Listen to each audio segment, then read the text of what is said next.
Thank you, Laura, for that kind introduction. As evident from the title of the talk, you can see that we're going to talk about cannabis today. But specifically, we're going to talk about sample preparation. If you take anything away from this talk, I hope you see that CEM is offering you a simple, efficient, and rapid methods for sample preparation in this challenging industry of the world of cannabis. So with that, let's talk about cannabis in the United States here today. This map is taken directly from our website. It is a very handy tool where you can click on your state and it will pop up the regulations for that state. With this very ever-changing world, I think Illinois just recently came on as recreational legal, and New Jersey will be voting later on in the year. You need to stay on top of what's going on in each state. And since cannabis is not legal on the federal level, it is regulated on a state-by-state basis. Now, I am in a very unique position in the fact that the state that I am presenting from here today is North Carolina, and that is a gray state. So cannabis is not legal on either the medical or the recreational level at all. So I cannot be working with these samples in my lab. That put us in a unique position where we had to start working with collaborators and current customers to be able to get cannabis data. And I have to say, I have been so pleased with the cannabis industry because I think this is new to all of us. We're all learning. It's a little bit of the Wild West right now, and it's really nice to see everybody so eager to talk with everybody and just to learn, to make sure we have the best practices. So you'll see me thank a lot of people in today's presentation because it was more of an effort beyond CEM itself to be able to get this data here for you today. So if you go and look at any cannabis testing lab, they're pretty much going to offer services for potency, pesticides, metals, mycotoxins, terpenes, residual solvents, microbiological screening. So these are the tests that are usually out there that are offered. I'm going to focus today, or both Bob and I apologize, on potency, pesticides, and metals. And I really believe that those top three are the big hot topics. If you need to be doing anything, you certainly need to be focusing on those three. I specifically am going to cover pesticides and potency, and then I'll pass it over to Bob, who's going to cover the metals side of things. So with that, I'd be remiss if I didn't talk a little bit about hemp. In this world, our definitions are actually changing as well, right? Whether we're saying cannabis or medical marijuana or hemp, we all actually are referring to that same plant. Hemp is cannabis. It's just a low THC cannabis. And again, this ever-changing world, back in 2018, the Farm Bill legalized hemp. So that changed the path of a lot of what we were looking at. All of a sudden, I don't know about everybody listening, but I certainly know within the region that I live, if I drive out on the roads, I am seeing hemp and CBD on every corner. It is blowing up right now. This is a hot topic. And so it's interesting because now we're talking on a national level where hemp is legal, so everybody's interested in this topic. And since it is the same plant, you're going to treat it in the same way. So whether you're working with hemp or cannabis, you're going to be following those same methods, and you need to be meeting regulations. So testing is indeed very important. At CEM, we offer two products to help with the sample preparation in this industry. We have our Edge product, which is what I will be focusing on, which is good for potency, pesticides, mycotoxins, and terpenes. And then we have our Mars 6 product, which you would use for the metals. Now, these two areas are very different in the fact that the potency, pesticides, mycotoxins, and terpenes are more on the organic side of things. You're going to extract those with organic solvents, where on the metal side of things, you use acid. And typically, it's not a good idea to mix organics and acids. So you really don't want to be using the same instrument for both. Furthermore, the metals requires a significant amount of temperature, where temperature at high temperatures can be detrimental for a lot of the other methods such as potency and pesticides. So with low temperature control and not mixing organics and acids, we really believe that the solution to the cannabis sample prep comes in these two instruments, both the EDGE and the Mars 6. So I'm going to take a little bit of a step back now and talk about sample preparation as a whole. So really any sample preparation for any industry, any sample. And this pie graph that you see there was taken from LCGC magazine a few years ago. And it is staggering to see that 62% of our time is still spent on sample preparation. In the modern world, we have come so far in the world of analysis with our UPLCs and our high-resolution mass specs. Analysis has really come a long way. But sample preparation, it really just hasn't gone into that modern world. We're still, if you walk into the sample preparation lab, you're going to see a bunch of glassware. It's going to look dated. It just hasn't come up as far as all the other processes have. And so our goal at CEM is to solve that problem, to make sample preparation modern, to make it simple and rapid and efficient. Now, the list of sample preparation techniques that I have here are certainly not exhaustive. There are so many different techniques that you can be running out there. But I try to think of a few that you may be considering if you're working in the cannabis industry. And I am not going to spend time going over every one of these techniques. All I really want to note is that as a whole, they really are time-consuming. They use large amounts of reagents. They're costly, and there's tedious sample preparation required. And we believe that with the Mars 6 and the EDGE, we have eliminated these limitations for sample preparation. So I am going to focus, as I mentioned, on the organic side of things. I am going to talk about potency and pesticides and focus on our EDGE product. So next slide is going to be a video. We are having a little bit of a technical difficulty with those running in Chrome. So if you see a black screen with a play button, please go ahead and click that play button, and then you should be able to see that video, no problem. So this video is going to walk you through the EDGE. This is running in real time. So throughout this video, this is as fast as the EDGE can run. The first thing you're going to do is put in your Q-disc, which enables your filtration, and then assemble your Q-cup. Your Q-cup is very light and go directly to the analytical balance, and then you'd weigh your sample in. The racks that hold our samples are easily removable, so you can be preparing samples while others are running. Once you load your rack with your samples and your collection vials into the system, you simply choose your method and then hit play, and you can walk away. It is a system that runs in series, so it's going to run 12 samples, one right after the other. So you see it loading the first sample here. It's going to take that sample and it's going to load it into our extraction chamber. Once it's in the extraction chamber, the pressure seal is going to come down and create a pressurized environment. Once you have that pressurized environment, we're going to add solvent via both the bottom and the top. That solvent on the bottom actually creates a gap of solvent on the outside of the Q-cup. As we start to heat and pressurize this chamber, that solvent on the outside disperses up through the filtration disc, through the sample, allowing for efficient extraction. Once we've reached temperature and our hold time, our sample then is going to drain through our Q-disc, filtering it through a cooling coil so that if you're at high temperatures, you're now going to have a room temperature extract and into our collection vial. Then we add our rinse. Our rinse is just clean solvent that comes through the sample and is also collected in the collection vial as you see here so that we make sure we've rinsed everything out, we get good recovery. At this point, your extraction is done. You could be taking that extraction going over to analysis. However, we realize that when you run in series, we need to be cognizant of good washing. So the entire fluidic pathway that saw a sample, we want to make sure that we wash that entire pathway. So now you're going to see the EDGE go to our waste port and do that wash. You have complete control over the washing parameters. You can mimic a method itself so that you can ensure that you are going to have good washing and no carryover.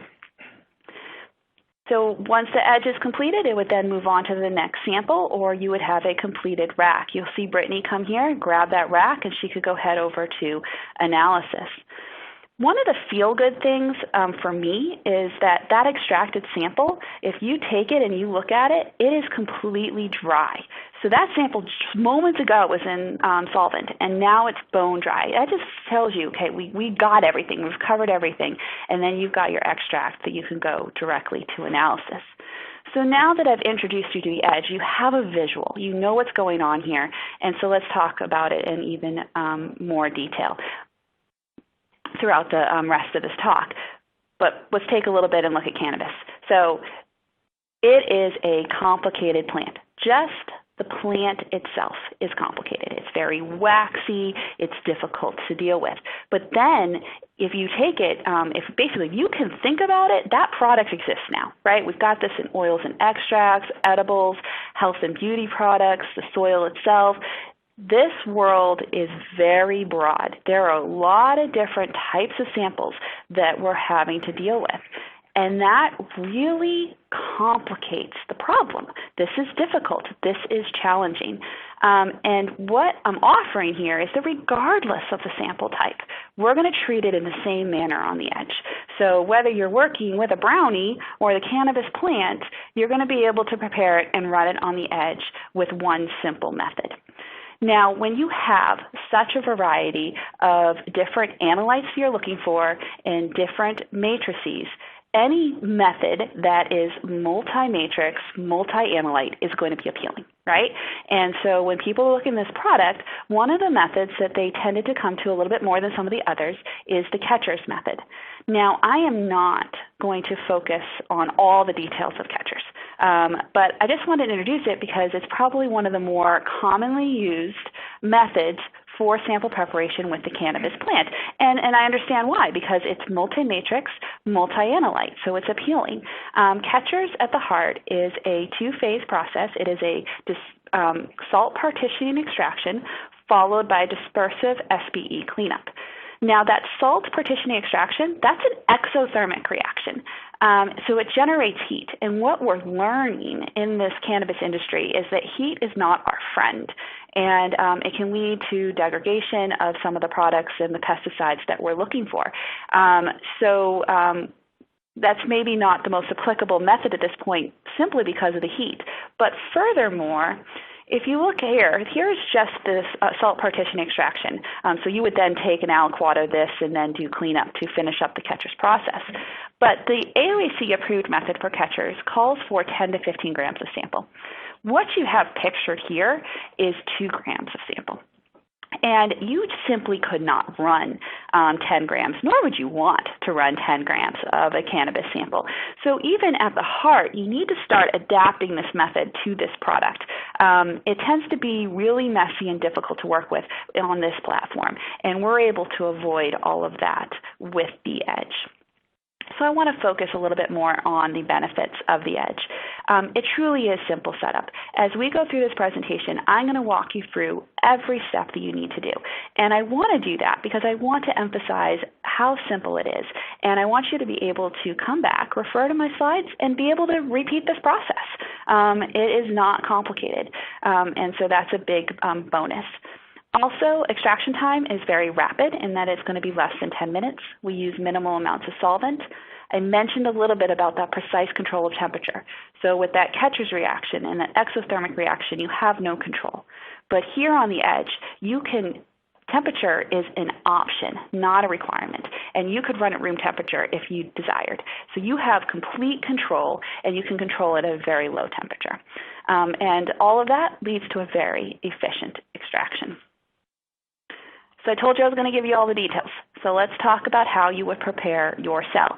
Now, this sample preparation I'm talking about here, this would be the same regardless of whether you were looking for potency or pesticides, regardless of whether you were working with an edible or the plant itself. This is the way you would prepare it for all samples.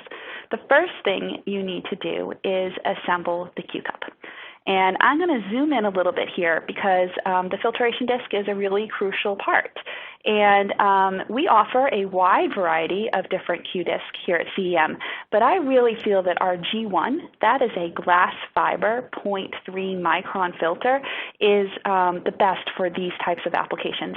Now, you'll see in some of my other methods where some of our customers have used different filters, so you're don't have to run the G1. It's just my go-to disc. So when I present it, I really like to talk about the G1. Now, for anybody that is familiar with glass fiber, it is a little bit brittle. So while it's a great filter, in our system that is under high pressures, we need to take an extra measure where we're going to use that C9 disc, which is a cellulose disc, as kind of a support. So we create a sandwich of that G9 with those C9 discs. So that makes a very robust situation that's going to work for any matrix type and make sure that you get good filtration. Now, we offer these products at a very low cost of less than $1 for everything you have here per test. So it's really cost effective as well. So once you put your Q-Disc sandwich at the bottom of the cap, you then screw that cap on. It is one thread, so it cannot be cross-threaded, so it's super simple. In a matter of seconds, your Q-cup is ready to then weigh in any sorbents if you desired. Now, that dispersive solid phase extraction cleanup step that you did in catchers, you can do something very similar on the edge if you would like. So if you were using a cleanup step, go ahead and take that cleanup tube and just pour it directly into the Q-cup. We have tested pretty much all the products out there on the market, and our system is compatible with any of them. So whether you want a little bit of PSA or C18 in there, if you desired, you can add that to the Q-cup at this time. You would then weigh your sample into the Q-cup, and then if you were doing a spiking experiment, we'd recommend to spike and then let it stand for 30 minutes prior to extracting, just so you have your best foot forward for good practice and to get good recoveries. So now I want to talk a little bit about the samples we are going to talk about with the data here today. And I mentioned before, I'm in North Carolina. I can't run actual cannabis in our labs. So we have to get a little bit creative and set up partnerships here. So we work a lot with ResTech, and they had a customer, Convergence Laboratories, and so we put together this trip where we head out with ResTech to Convergence Laboratories and had an edge installed for a week, and we're able to generate a lot of data. Now, I do have to say this is very preliminary data. This trip just happened a couple weeks ago. We're still digging through a lot of it, but I hope that what you see here today is very promising, and we're super excited about what more is going to come out from it. So I would tell you guys to pay attention to the CEM website, because we're going to be releasing more application notes here soon, very much from this data. So big thank you to ResTech and Convergence Laboratories, because most of the potency data that I'm going to present is possible because of them. So we worked with three different samples at Convergence Labs. We worked with a chocolate sample, a gummy sample, and then the plant itself. So I'll be showing data from these three types of samples. So again, a very wide variety. All these samples are going to behave differently, but we're going to take one method and apply it to all. So this is the method that we ran. And this is a screenshot taken directly from the Edge software. So this is what it would look like if you were actually programming the method. You have control over the solvent, over the volumes, over the temperature, and the hold time. You can also do multiple cycles. However, for any of the methods I'm presenting here today, only one cycle was necessary. Now, I mentioned this is a little bit preliminary data. We're still trying to dial in this method. So we were looking at some different temperatures and some different solvents. In the end, we found that IPA was the best solvent for potency under this environment. So I've got the IPA listed there, and then I'll show you some data from both 40 degrees C and 80 degrees C of the different temperatures we worked with. I also have our wash parameters listed here. As I mentioned, carryover is something you want to make sure is not happening. And so our go-to recommendation is to have 2 washes, to have one wash where you have a hold time and it's going to heat, and then another one where you don't heat and you don't hold. That tends to be the best washing parameters moving forward. So I put those up there too, just to show you the control you have on the washing end of things as well. So once you've ran your method, you then have your extract. You do need to make sure for quantitative analysis that you know what volume you have. For all the data that I am presenting here today, we simply diluted up to a known volume and then went on to analysis. For some situations, it depends on your analytical equipment. You may need to dilute down to a known volume. So whether you're, concentrate down. So whether you're concentrating down to a known volume or diluting to a known volume, make sure you know your volume. There is going to be some inherent loss during that process. So you're going to need to make sure that you know exactly how much volume you have so that you have good analytical data. And we all know that good sample preparation leads to good data. So you want to make sure you're being thorough in that.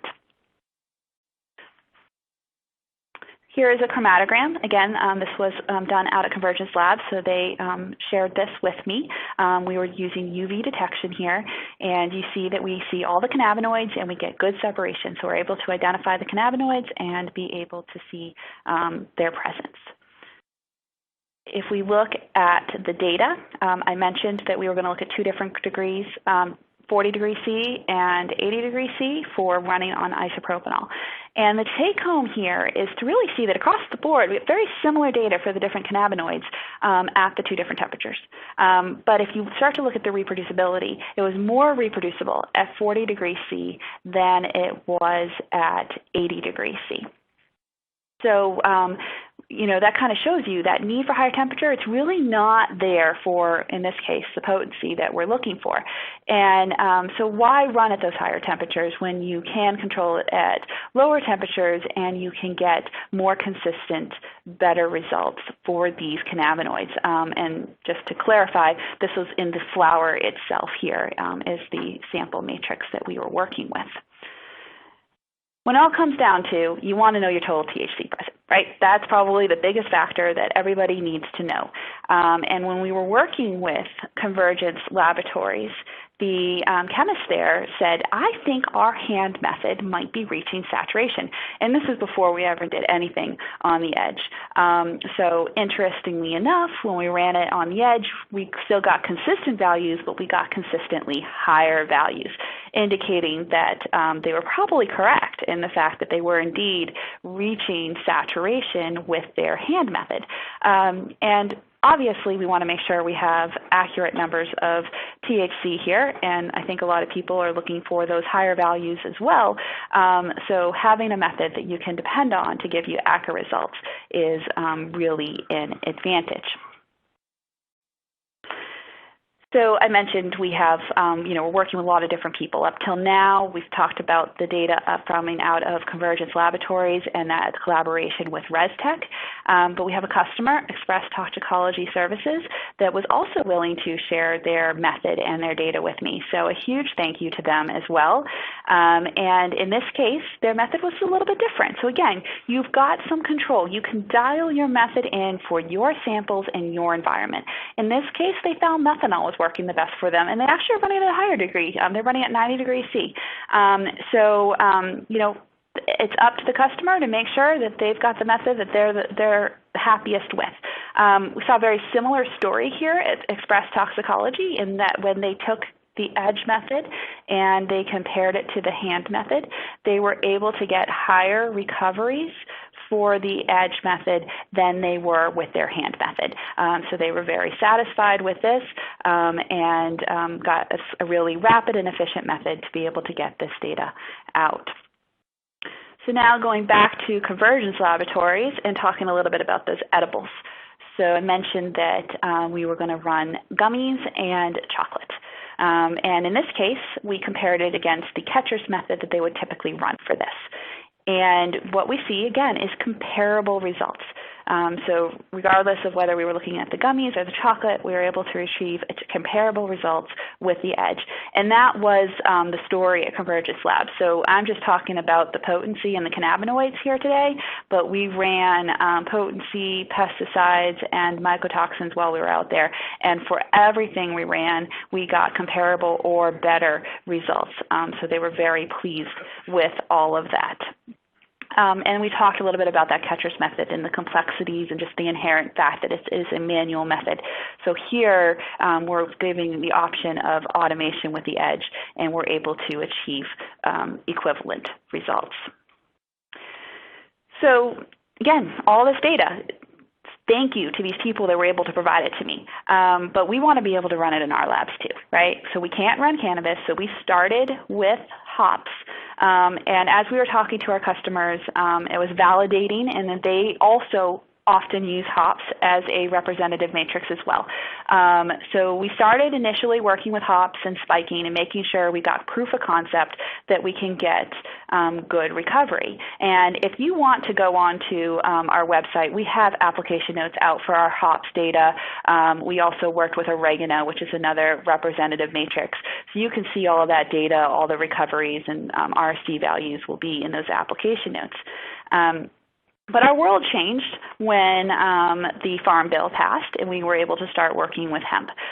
So now we can actually be working with hemp products in our labs.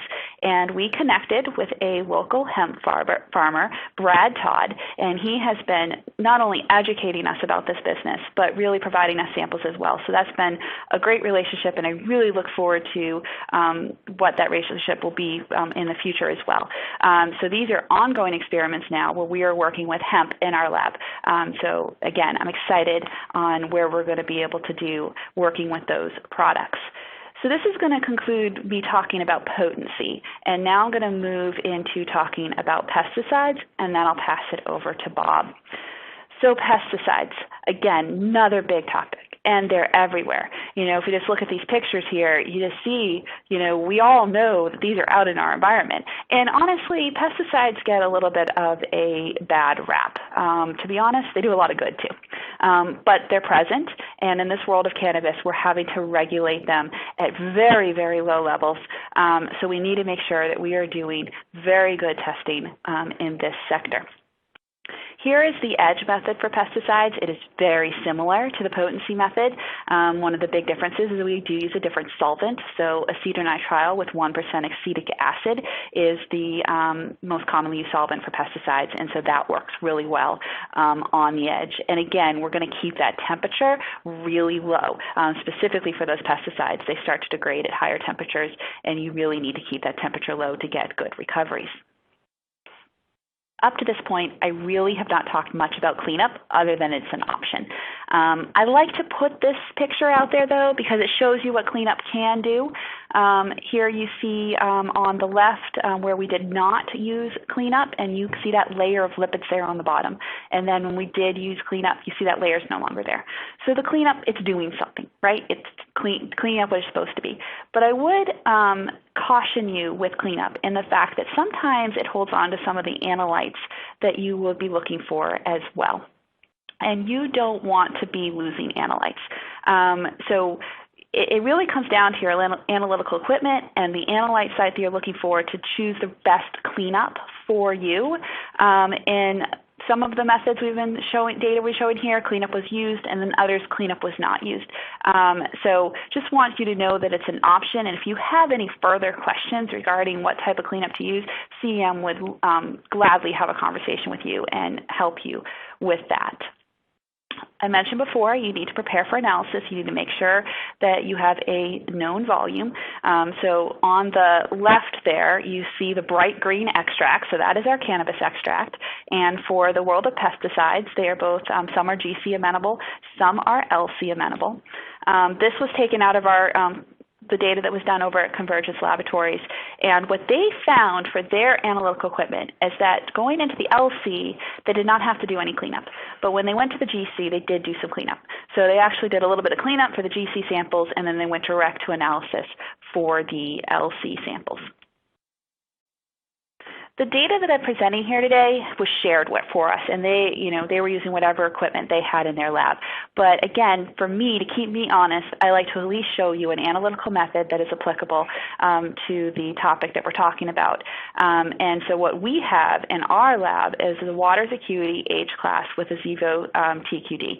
So any data that is coming out of our lab was run on this system, and this is a very standard method that we use here.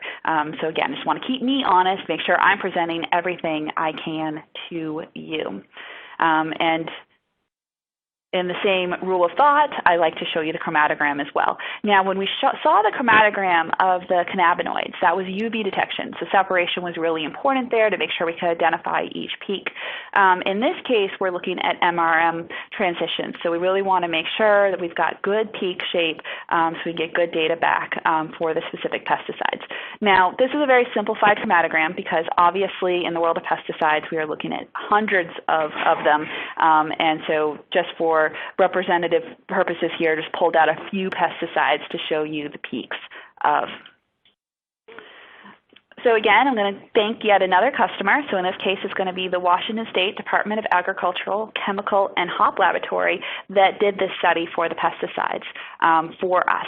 And what I have represented here is just the Colorado list, okay? So, but over 300 pesticides was run for this study. Again, we have an application note here, so if you want to go onto our website, you can get more data on more extensive pesticides that were run. I like to be able to see the data, so I like to have really one nice concise chart where we're talking just specifically the Colorado list, and we can see good recoveries for the pesticides that we were looking for here.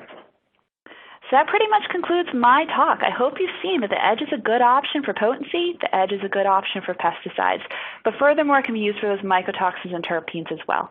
So with one instrument, you get a fast and simple sample preparation that is automated, that can be used for all these difficult sample types for cannabis and for these different analyte sectors that we're looking for. So with that, I am going to pass it over to my colleague, Bob Blockerman, and have him get you all excited about what we can do in the world of metals. Thank you, Bob. Well, thank you, Alicia. I really appreciate that, and certainly a fine presentation on your portion of the world of the organic side of things. I'd like to move us on to talk about the metals side, or the inorganics, which actually is much easier in my opinion. For metals, we just need to completely destroy the organic matrix in order to look for the analytes of interest, the heavy metals. We do not have to worry about getting too hot because you cannot overdigest samples. So, and we mainly care just about 4 analytes, some others, but primarily 4, rather than hundreds that Alicia's team looks at on the organic side. And we will discuss these metals of interest as we go forward in the various sample types like we see here. And again, we work pretty much with the same matrices as Alicia does, and in some areas we actually even deal with the preparation of water as far as the irrigation of the crops and whatnot. So again, we're looking for the metals, which are the toxicity, and rather than the different pesticides or potency and things that we were talked about before. So why do we have to digest samples? Let's take this back a step. And why do we have to digest samples? Well, we have to get it to an aqueous solution. Before we can nebulize it and get it up into the ICP or the ICP mass spec, we've got to get it into a form that the analyzer can actually accept, and that is an aqueous solution. Now, microdigestion is we think is a very good way to achieve this because we use pressurized vessels. We actually heat vessels and keep them sealed so they pressurize. And that allows us to get to higher temperatures above the boiling point. So nitric acid at 200 degrees is certainly has a much more oxidative potential than it would, say, at 120 on a hot plate. And we take advantage of that for the fact that we then can get a much better digest and we can only use nitric acid, we can use any acid, but we typically use only nitric acid, which is very clean acid typically, nice to work with, and it'll work for pretty much all sample types. And this also speeds the decomposition process to the point that you can run a batch of samples and be ready to go to the analyzer in about an hour once you put it in the system. And microdigestion allows for the rapid heat up and cool down of your samples and really becomes the highest throughput, which is really important because cannabis labs tend to have a lot of throughput in there. They're very busy laboratories. So what's our option? What are we offering here for metals in cannabis. And what we're offering here is the Mars 6, a batch microdigestion system that, depending upon the type of vessel you use, will prepare up to 40 samples per batch. A lot of what we do in the cannabis industry is using our Express Plus, which is 24 samples per batch, and that allows us to go with a higher sample size, which is nice for certain states that have certain requirements for the amount of sample that you need, California being one of them. There is a pre-programmed cannabis method on board the system, so that means you don't have to do method development, and this one method will work for all those sample types. And I'll be talking about it later, but it also means you can run all those sample types in a single batch, which is really helps with the productivity. The system also has on that touch screen onboard instructional videos that talk about sample prep techniques, how to assemble vessels in case somebody forgot how to, if you have new people come in. So it's really nice to have everything in one place, and we find that this is a very easy instrument to use out there. Then the heart of the system is actually, we call it the vessels. And these vessels basically need to be constructed of materials that will hold high enough temperatures and pressures. So they're constructed of Teflon with a Kevlar sleeve. But notice how simple. There's only 3 parts to put together. You've got your liner, the tall piece up there, a little plug seal, and a cap. And that slides into that Kevlar sleeve. And that Kevlar sleeve just provides the strength so that the vessels can hold the temperatures and pressures required to do the complete digestion. And this has turned out to be the perfect vessel for plant materials, oils, extract, lotions, the soils, the water, anything that you need to run, this vessel can run it. And it can run it in a single batch, so you can mix and match. And again, that's what really leads to the productivity. There's also an optional disposable glass liner you see in the bottom there. And that is actually, it provides a convenient option to work in because they are disposable and it eliminates vessel washing. So you can weigh into that glass liner and then add your acid and slide it in. However, as a caveat, glass is not as clean as Teflon, so it's important to understand the blank values of our glass as it relates to your detection limits. And we've done a big blank study, and all of those blank values can be found on the CEM webpage. Again, as we were saying, the CEM webpage is a very good tool, a very good resource for this industry. So we mentioned, I said this is a digestion method. You don't need to worry about what's on the left there. We summarize it for the right. And basically what we're saying is that you can have one digestion method, and that will cover all your sample types. In this case, we used the Mars 6, and we with Express Plus vessels, 0.5 gram of samples, mixed and matched, 10 mils of nitric acid, and I'll be going over in a minute what these samples were. We do a pre-digest, and that allows the samples to regulate, so to speak, if there's any sugars or whatever materials that might want to digest very easily without any heat, we let those go first, and that kind of normalizes the batch. And after we pre-digest, we cap them up, and we put them in the system, and we ran the cannabis program. But what the cannabis program is, it's a ramp for 20 minutes to 200 degrees C with a 10-minute hold. And then about a 15-minute cool down if you want it, basically before you can pull them back out.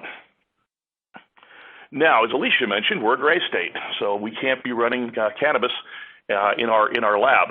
This work was done even before the Farm Bill was passed, and all we were curious is if we got materials that were similar to the edibles and oils and things out there, could we get a clear digest if we mixed and matched the samples, as I mentioned, all together?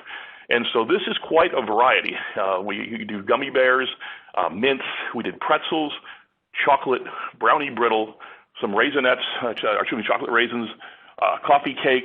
Then we actually went out and got some hops because that was the closest at the time we could get to simulate the flour. And we did some peanut butter, beef jerky, some of the hop oil, and a granola bar. And again, those were all batched in a single system, run with that method that we used on cannabis, that we called cannabis. And when we were finished, we had a clean, clear solution and on all our samples, and that was really good. Well, with the Farm Bill going through, which was nice, we could actually step it up a notch, and that's kind of what we did here. Now, for the analysis, all your states, as Alicia mentioned, they all regulate because it's not a federally approved product. So every state sets its own regulations. The one common is that they all require the big four, and the big four are known as arsenic, cadmium, mercury, and lead. And why the big four? Why do we do this? These are the most toxic elements. These are the ones that you really have to be careful of. Some in the medicinal area actually do some additional elements, and they follow some USP methodologies, and that's fine. We've got a built-in USP method as well in the microdigestion system, so if you want to follow that methodology, we can do that, and not an issue. And that just means you're adding additional elements to the list, and also your detection limits may change. The USP has lower regulations, but any event, we did all our work on Agilent 5100 ICP OES and ran it in Axial, and you can kind of see the various conditions that we used. So we were actually able to do the analysis this time. And with that, we actually were able to get, as Alicia mentioned, we go down the street not very far, and there are big signs out there that say CBD. And we go in there, we can get both the CBD oil as well as many other products. So we were actually able to get some topical cream, banana fruit snack, some cannabis flour, which remember this is hemp flour basically. We were able to do CBD oils in 2 different concentrations. And again, all these were run together. They were spiked between 0.2 and 1 microgram per gram. And you can see the recoveries are quite good. Now, we did more samples than this, and as Alicia mentioned, we try to keep it for brevity. We show these, but we did more samples, and we actually did more elements, and that will be coming out on an application note by the end of the summer. So again, check back to the website, because I think you're going to see that, I know you're going to see some additional information. This is the #1 thing that our laboratory team is working on right now because it's such a hot topic. So we are working both ourselves and then working with other manufacturers to attempt to get this information to you. I will admit, Alicia's team's done a much better job of collaborating. We got to start collaborating a bit more on our side, and we certainly will.